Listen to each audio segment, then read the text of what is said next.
আমি আবিদুল ইসলামের কাছে একটু জানতে চাই যে, আবিদ আপনি আমরা বিরতির আগে এস এম ফরহাদকে শুনছিলাম এবং তখন আপনি জানেন যে এস এম ফরহাদ নারী হেনস্থাকারীকে উদ্ধার করতে যাওয়া, থানা থেকে বের করে আনতে যাওয়া এবং ফুলের মালা দিয়ে বরণ করা সংক্রান্ত কিছু তথ্য আমরা আসলে শুনেছি এর আগে। ছাত্রদল থেকে বলা হয়েছিল এবং এটা এস এম ফরহাদ বলছে এটা নেগেটিভ ফ্রেমিং এবং এই তথ্য সঠিক না। আমি আপনার কাছে শুনতে চাই যে আপনারা এই নেগেটিভ ফ্রেমিংটা কেন করছেন? এটা সুস্থ রাজনীতির চর্চার কোন ধারায় পড়ে?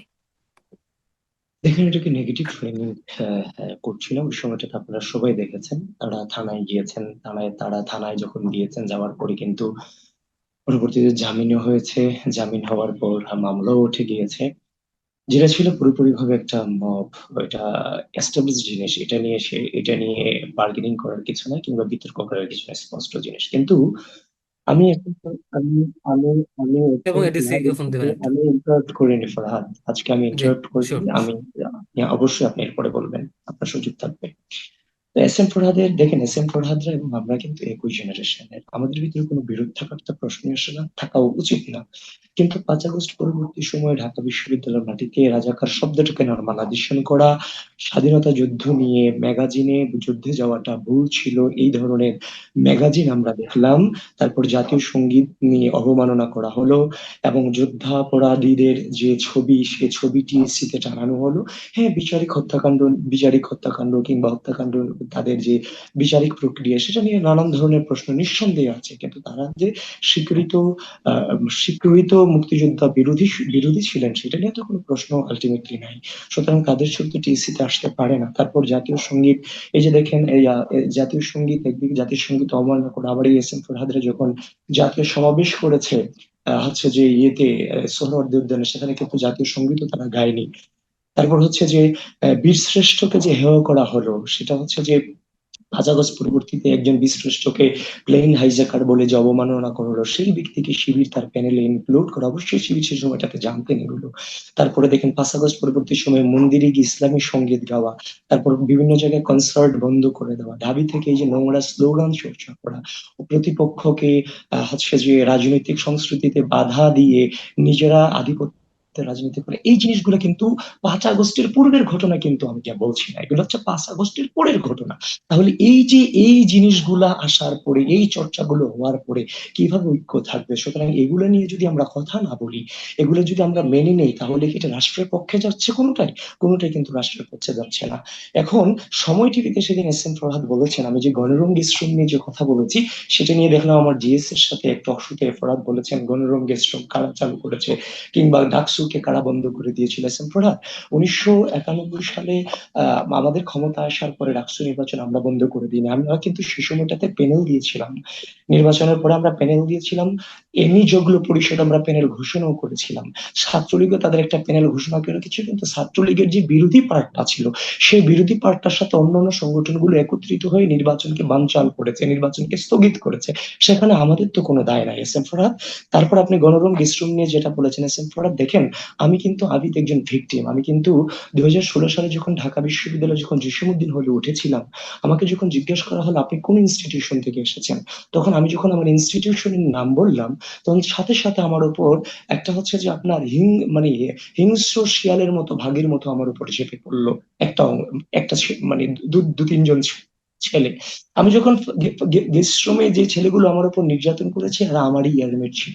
তাদের নির্যাতনে আমি সহ্য করতে না পেরে 3 দিন 4 দিন পরে যখন আমি হল থেকে বেরিয়ে যাই, বেরিয়ে যাওয়ার পরে 6 মাস পরে এস এম ফরহাদ, আমি কলা ভবনের সামনে আমার একজন বন্ধুকে বললাম, এই ছেলেটাকে তুমি চিনো কেন? এই ছেলেটার অত্যাচার, আমি হল থেকে বেরিয়ে গিয়েছিলাম।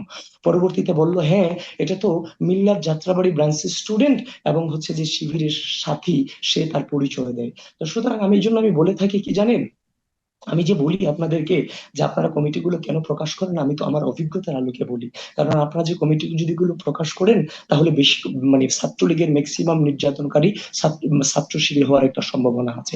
এই জন্য আমি প্রায়ই বলে থাকি, এই বিগত দীর্ঘ শাসনে ঢাকা বিশ্ববিদ্যালয়ের মাটিতে তত নির্যাতন নিপীড়ন হয়েছে সাধারণ শিক্ষার্থীদের উপরে, তার অর্ধেক তার করিয়েছে ছাত্রলীগ, অর্ধেক তার শিবির। সুতরাং ছাত্রলীগের যেমন ভাবে বিচার হওয়া উচিত, তেমনি ভাবে শিবিরের যারা অন্যায়, অত্যাচার এবং অনাচারে জড়িত ছিল, তাদেরকেও আপনাদের উচিত প্রকাশ্য কমিটিগুলো প্রকাশ্য করে তাদেরকে বিচারের আওতায় তুলে দেওয়া।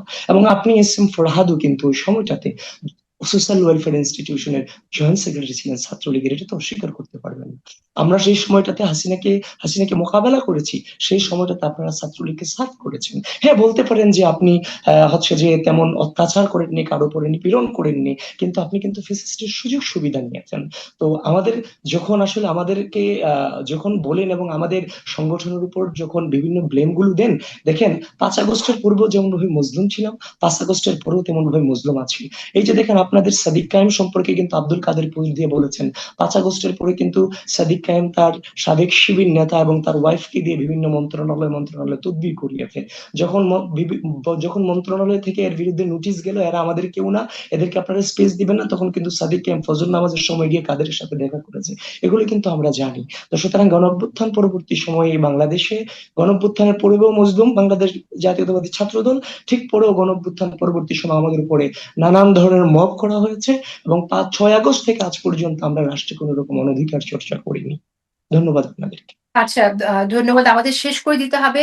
এস এম ফরহাদ, আমি আপনার কাছ থেকে লাস্ট রিমার্ক শুনতে চাই। আমি নিশ্চিত যে আপনি কিছু এড করতে চাইবেন, এবং ছোট করে একটু একটা প্রশ্ন রাখতে চাই যে আসলে এবারের ইলেকশনটা কেমন হবে, ডাকসু নির্বাচনটা, এবং ভোটার কিরকম, ভোটিং টার্ন আউট কিরকম হতে পারে, সেটাও একটু বলেন আচ্ছা, আমাদের ইলেকশন প্রত্যাশা। কেমন হবে এটা লাস্ট 10 বা 15 সেকেন্ডে বলবো।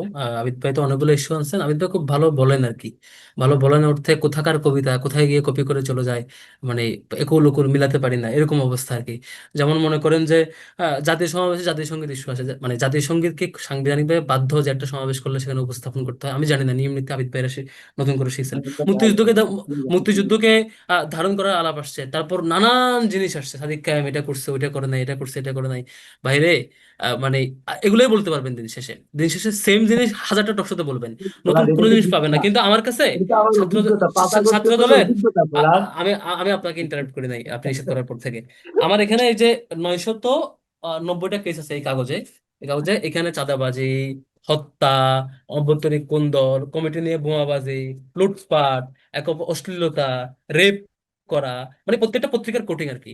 আর ছাত্র শিবিরের ব্যাপারে যখন আপনি এগুলো পান না, একটা সংগঠনের ইন্টারনাল বিউটিতে যখন বাধ্য হয়ে এখানে কোনো ধরনের কুন্দল, এই যে আমি জাস্ট 5 তারিখের পর থেকে এতগুলো কেস বললাম আর কি, এই 5 তারিখের পর থেকে গত মাস পর্যন্ত আপনি যখন এগুলো পান না, তখন এমন এমন অভিযোগ সাজান।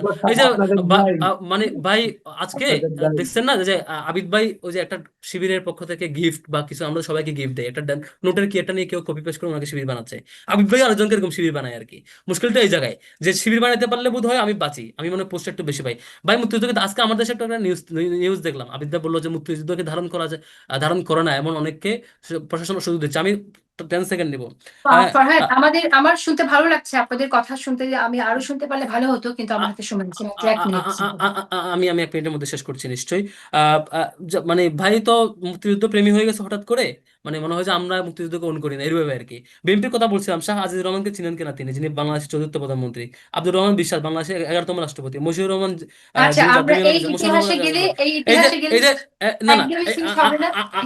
আমি আমি আমি বলছি এটা যে মানে জিয়াউর রহমান যখন পলিটিক্স শুরু করছেন, তখন অপরাধীদেরকে পানিশমেন্ট, বাকিদের নিয়ে নতুন করে একটা সবাইকে ধারণ করা হয়তো শুরু চিন্তা করছিলেন। ছাত্রদের হঠাৎ করে কেন যেন ওই বামপন্থীদের শাহবাগের উপর ভর করছে, আবার শাহবাগের বয়ানটা কপি করছে। এই ফরহাদ, শাহবাগ যার উপর ভর করে ফরহাদ, ছাত্রদলকে সেদিকে অত্যন্ত নিয়ে যাবে। সহনশীল, আ- আ- আমি আ- অত্যন্ত আমি সহনশীল আ- মানুষ। আ- আমি আ- আ- শেষ আ- করে আমি আমি দিতে যে আ- হবে। আমি আমি কথাগুলো আমি বলেছি লাস্ট ফরহাদ, এগুলো 10 সেকেন্ড দিচ্ছি। 5 আগস্টের পরের কথা ফরহাদ, এগুলো আবিদ হচ্ছে আবিদ টেন ভাই অতীত সেকেন্ডস, অতীত 10 সেকেন্ডস, ঘটনা, ফরহাদ। এগুলো আবিদ আমার ভাই 10 সেকেন্ড। অভিজ্ঞতা। আর এই আমাদের ইলেকশন কেমন হবে এটা বোঝা যাচ্ছে। আবিদ ভাইরা রিডিং রুমে গেলে কেউ নিষেধ করে না, নির্মিত ভঙ্গ করলে হামিম হচ্ছে স্লোগান দিলে কেউ নিষেধ করে না, কালার প্রিন্টের ইয়া দিলে ফরহাদ, কেউ।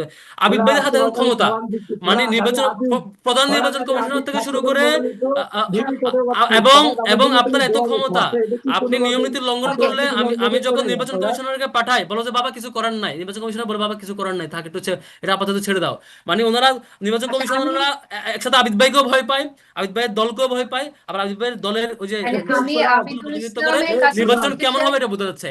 এবং আবিদ ভাইরা ভাই, হচ্ছে ক্যামেরার সামনে এসে শুনতে হবে। বলে যে একটু 5 সেকেন্ড, আবিদ ভাইরা ক্যামেরার সামনে এসে বলে যে তো সবাই আমরা জিতবো, জুলাই জিতবে, সবাই জিতবো, সুন্দর করে বলে না হাসতে হাসতে, আবার গিয়ে দেখি নির্বাচন কমিশন ভয়ের মধ্যে থাকে যে আবিদের আচ্ছা, বিরুদ্ধে যদি আবিদের কিছু বলা হয় আমরা তাহলে বুঝতে আবিদুল পারবো না। ইসলাম স্যার, আমি একদম শেষ করে দিতে হবে। ভাবতেছি ভাই 1 মিনিট তোমার আপনার কথা জন্য, শুনে। 1 মিনিট।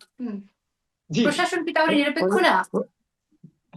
ফরহাদের কথা আমি শুনলাম, খুব সুন্দর করে ফরহাদ বলল, আসলে হাসি ছাড়া আমার কোনো কিছু অবশিষ্ট নাই।